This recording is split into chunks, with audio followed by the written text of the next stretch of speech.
तो वहीं देश की सीमाओं की रक्षा करने वाले जवानों की कलाई इस रक्षाबंधन पर सूनी नहीं रहेगी। जैसलमेर बॉर्डर पर तैनात बीएसएफ के महिला जवानों ने अपने ही साथियों को राखी बांधकर रक्षा का वादा निभाया। जब रक्षाबंधन का धागा वर्दी में बंधा तो सिर्फ रिवाज नहीं बल्कि देशभक्ति और रिश्ते की मिसाल भी पेश हुई। रिपोर्ट देखिए।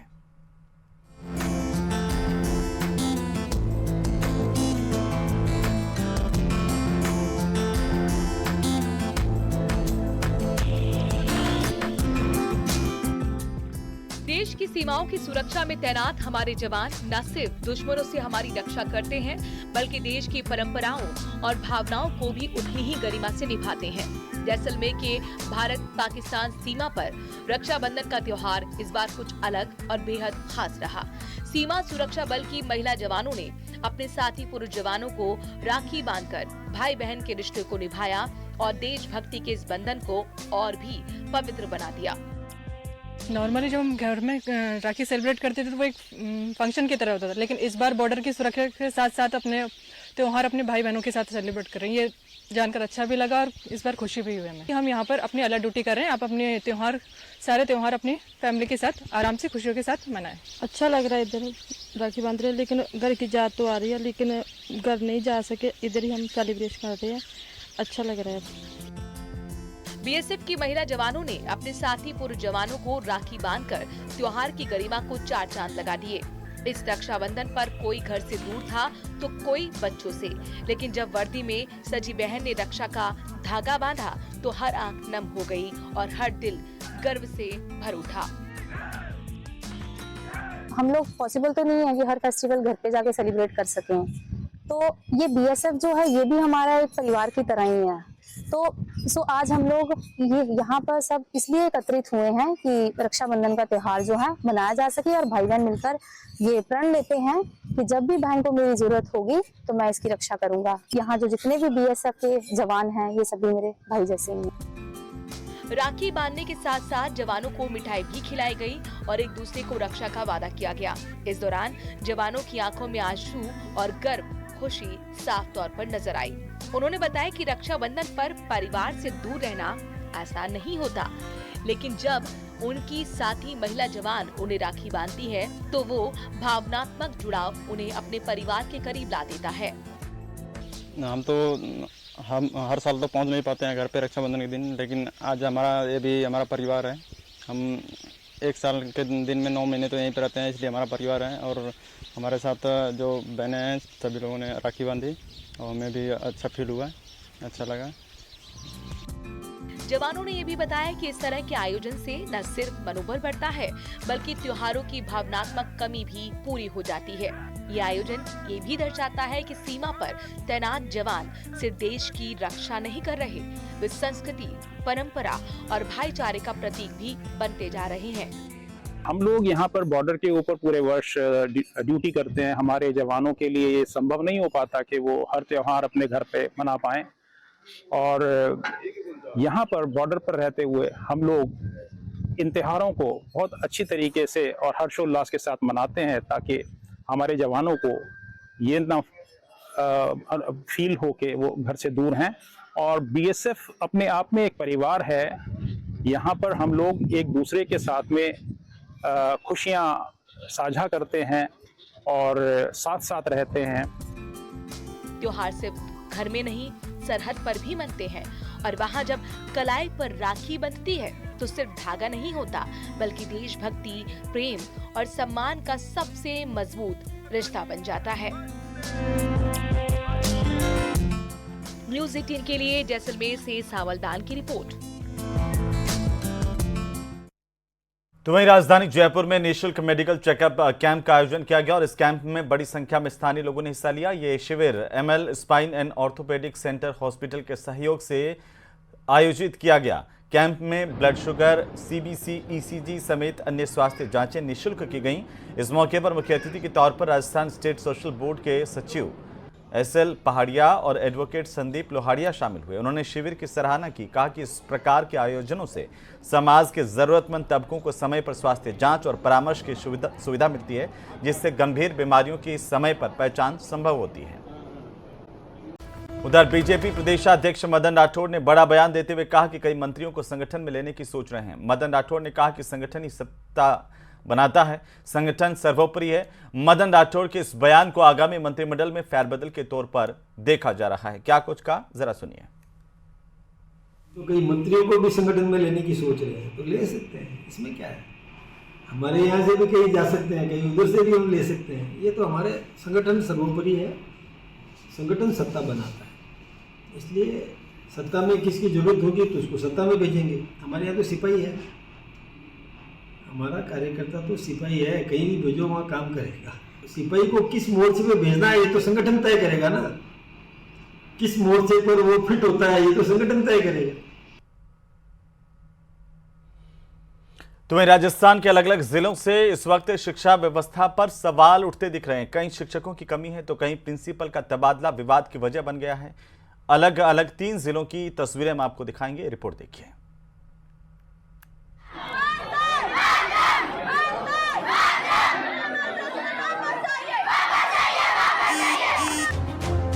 कहीं शिक्षक की कमी, कहीं जर्जर भवन, स्कूल में तालाबंदी, जमकर विरोध प्रदर्शन, बदहाल व्यवस्था के खिलाफ आक्रोश।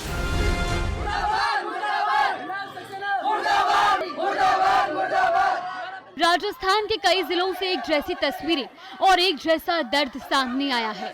कहीं शिक्षक ही नहीं है तो कहीं प्रिंसिपल की राजनीतिक द्वेष का शिकार बन गए। स्कूलों में ताले लटके हैं, क्लासरूम खाली है और गेट के बाहर हो रही है पढ़ाई की लड़ाई। ये तस्वीरें शिक्षा व्यवस्था को कटघरे में खड़ा करती है।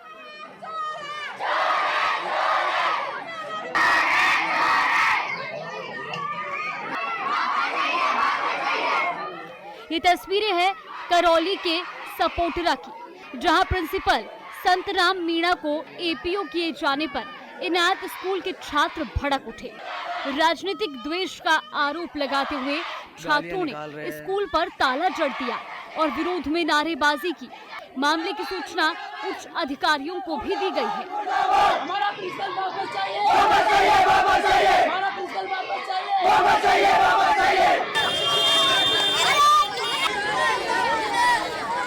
वहीं भीलवाड़ा के कोटड़ी क्षेत्र में सरकारी स्कूल में शिक्षकों की कमी से नाराज छात्रों ने स्कूल के बाहर ताला जड़ दिया।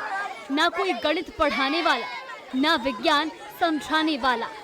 छात्रों का कहना है कि कई बार शिकायत की लेकिन सुनवाई नहीं हुई। छात्रों का कहना है कि पढ़ाई ठप पड़ी है और लंबे समय से शिक्षक नहीं है, लेकिन विभाग आंखें मूंदे बैठा है।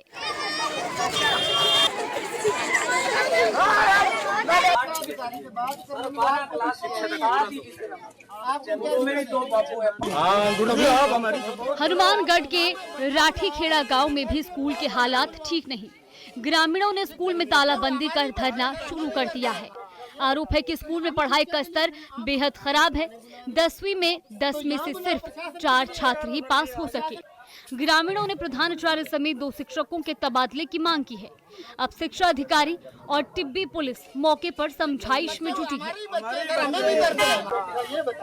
हम शिक्षा के लिए प्रधानाचार्य और आशु कुमार जी और विकास जी और राजेंद्र जी की वजह से, और इन्होंने बाहर के बच्चों की एडमिशन कराए और जो हमारे रेगुलर बच्चे जो आ रहे थे गांव के, उनके ऊपर दबाव बनाया गया कि आप ओपन के फार्म भरो, आपको रेगुलर नहीं पढ़ाया जाएगा। और शिक्षा व्यवस्था हमने 7 बार तो प्रशासन को अवगत कराया और शिक्षा मंत्री मदन दिलावर जी को भाई मेल के थ्रू भी हमने जगाया और इनके सोते हुए के फोटो और हमने जो बच्चों से ये कार्य करवाते हुए वीडियो और फोटो भी डाले थे, लेकिन हमारी किसी भी प्रकार की सुनवाई नहीं हुई। हमारी मांगे पूरी करो, पूरी करो, पूरी करो, भारत माता की। उधर कोटा के राजकीय महाविद्यालय में एबीवीपी के छात्रों ने कॉलेज गेट बंद कर प्रदर्शन किया। छात्रों की मांग है कि कॉलेज की जर्जर बिल्डिंग की मरम्मत हो, सेमेस्टर के रिजल्ट जल्द जारी हो और एनसीसी समेत अन्य समस्याओं का समाधान हो।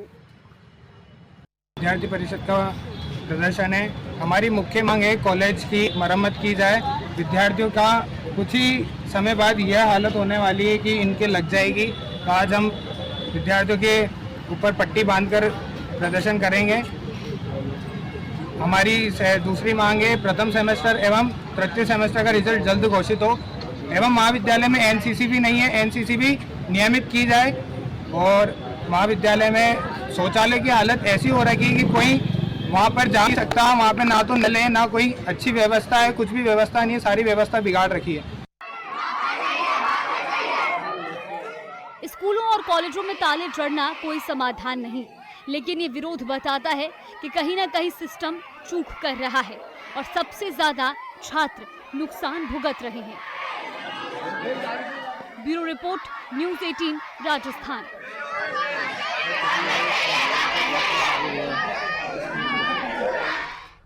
उधर जयपुर के सांगानेर तहसील क्षेत्र के नेवटा बांध के भराव डूब क्षेत्र में हुए अतिक्रमण को लेकर जेडीए की टीम ने कार्रवाई की है। बांध क्षेत्र में कच्चे पक्के अतिक्रमण पर प्रशासन का पीला पंजा चला है।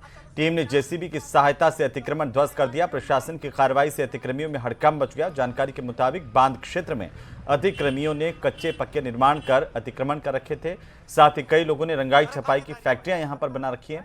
बांध क्षेत्र में अतिक्रमण की वजह से जलभराव में संकट की स्थिति बन रही थी। इस संबंध में जागरूक लोगों द्वारा प्रशासन को कई बार अवगत भी कराया गया था। जेडीए की टीम लाल लश्कर के साथ आज मौके पर पहुंची। रंगाई छपाई की कई अवैध फैक्ट्रियों को खाली करवाया गया, संरचनाओं को ध्वस्त किया गया, कच्चे पक्के अतिक्रमणों को भी हटाया गया। इस दौरान जेडीए की टीम के साथ बड़ी संख्या में पुलिस बल भी मौजूद रहा।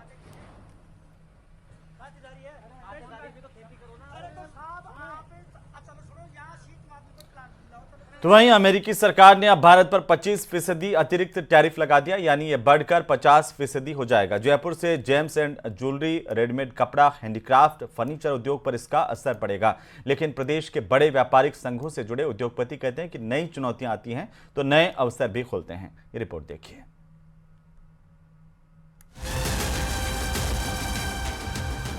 मैं जानता हूं व्यक्तिगत रूप से मुझे बहुत बड़ी कीमत चुकानी पड़ेगी, लेकिन मैं इसके लिए तैयार हूं।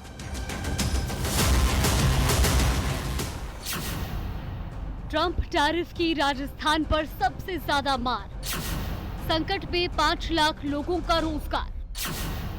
दिग्गजों ने आशंकाओं को किया दरकिनार। आपदा में अवसर तलाशने की है दरकार। वैश्विक बाजार में अमेरिका की ओर से भारत पर 50% टैरिफ की निंदा की जा रही है। कहा जा रहा है कि इससे भारत की निर्यात आधारित इकाइयों को नुकसान होगा, लेकिन हकीकत ये भी है कि अमेरिकी उपभोक्ता बाजार पर भी इसका भारी प्रभाव पड़ेगा। जानकार बताते हैं कि ट्रंप के इस फैसले से अमेरिका में महंगाई बढ़ेगी। कोई भी देश अगर अपने इम्पोर्ट ड्यूटी बढ़ाता है तो एक तरफ रेवेन्यू तो बढ़ा लेगा वो, लेकिन वो खुद के जो एंड यूजर है वो उसके खुद के नागरिक होंगे, उन्हीं को नुकसान होगा। राजस्थान से मार्बल, हैंडीक्राफ्ट, टेक्सटाइल, मसाले, जेम्स ज्वेलरी और इंजीनियरिंग गुड्स अमेरिका एक्सपोर्ट होता है। ये क्षेत्र पहले से ही कच्चे माल और ट्रांसपोर्ट की बढ़ती लागत से जूझ रहे हैं। अब टैरिफ के दबाव के कारण अमेरिकी ऑर्डर्स के रद्द होने या स्थगित होने की आशंका पैदा हो गई है। इसके बावजूद राजस्थान के निर्यातकों ने अमेरिका को उसी की भाषा में जवाब देने की तैयारी कर ली है। प्रदेश के निर्यातक नहीं चाहते कि देश के आत्मसम्मान की कीमत पर अमेरिका से व्यापार किया जाए। कि हिंदुस्तान या राजस्थान की जनता ने हमेशा किसी भी चुनौती में अवसर को खोजा है, चाहे वो पिछले 15 साल में जितनी भी आपदाएं आई हैं हमारे ऊपर किसी भी तरीके की, तो उससे नए मार्केट खोले, नए व्यापार के रास्ते खुलते हैं, नई चुनौती आती है तो नए अवसर भी मिलते हैं। हालांकि एकदम से वैकल्पिक बाजारों को तलाशना आसान नहीं है, लेकिन प्रयास शुरू कर दिए गए हैं। उद्योग भी हैं, भारत के उद्योग भी हैं, वो केवल या राजस्थान के उद्योग भी हैं, वो केवल एक मार्केट पर निर्भर नहीं है। आपको ये बात समझनी चाहिए। अनेकों मार्केट है, यूरोप भी है, अफ्रीका भी है, ऑस्ट्रेलिया भी है, चाइना भी है। भारत बहुत मजबूत पोजीशन में है, ये देशवासी तो जानते ही हैं, दुनिया के दूसरे देश भी जानते हैं। वैसे ट्रंप टैरिफ की सबसे बड़ी मार निर्यात आधारित औद्योगिक इकाइयों में काम करने वाले कारीगर और कर्मचारियों पर पड़ने की आशंका जताई जा रही है। प्रदेश में करीब 5 लाख कर्मचारियों की रोजी रोटी पर संकट मंडरा रहा है। एक बार मैंने कहा शॉर्ट टर्म में इसका फ़र्क पड़ेगा, लेकिन लॉन्ग टर्म में मुझे नहीं लगता कि ये कोई लंबे टाइम तक रहने वाला टैरिफ। जैसे वो अगर आप पुराना स्टे देखेंगे ट्रम्प का, तो जिन जिन देशों में उन्होंने लगाया है वो वापस ले लिया उन्होंने। तो या just waiting for the trade deal, America और इंडिया का जो ट्रेड डील होने वाला है उसका इफेक्ट आएगा और बहुत कम टैरिफ हो जाएगा। तो अल्टीमेटली लॉन्ग टर्म में फ़ायदा है। दूसरा, इंडिया को मार्केट को कोई इग्नोर नहीं कर सकता। जानकार मानते हैं कि राजस्थान से होने वाले कुल 80,000 करोड़ के निर्यात में से केवल 18,000 करोड़ का निर्यात अमेरिका को होता है।